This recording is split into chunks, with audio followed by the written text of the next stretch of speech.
Tutorial के अंतर्गत आज क्लास 8 का हम लोगों को पढ़ना है और प्रोजेक्ट के आधार पे हमें प्रैक्टिकल करके जानना है कि खेती सिंचाई कैसे की जाती है, पौधे को कैसे रोपा जाता है।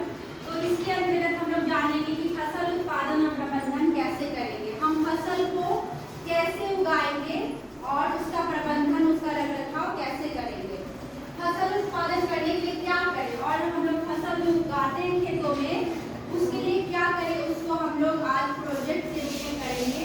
तो ये सारे पॉइंट्स हैं जो हम लोग आज करेंगे। मिट्टी की तैयारी करना है हमको, ठीक है। तो फसल को उगाने के लिए सबसे पहले हम मिट्टी को तैयार करेंगे।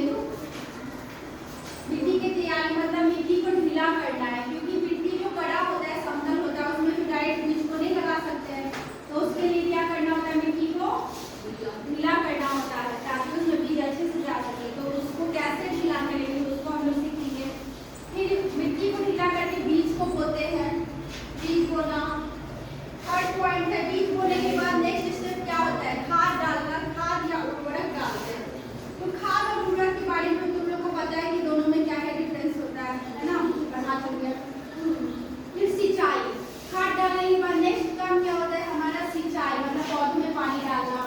फिर खरपतवार जब पौधे उग जाते हैं तो उसके साथ साथ अवांछित पौधे भी उगते हैं, जैसे खरपतवार, घास होता है ना, उग जाता है साइड से, तो उसको निकाला जाता है, उसको हटाना सीखेंगे। उसके बाद उसकी कटाई की जाती है फसल जब तैयार हो जाता है। उसके बाद सातवां जो फसल का प्रबंधन होता है वो ये नहीं इसमें दिया गया है, लेकिन जब काट लेते हैं फसल को तो उसके बाद उसको स्टोर किया जाता है अच्छे से, ताकि वो बहुत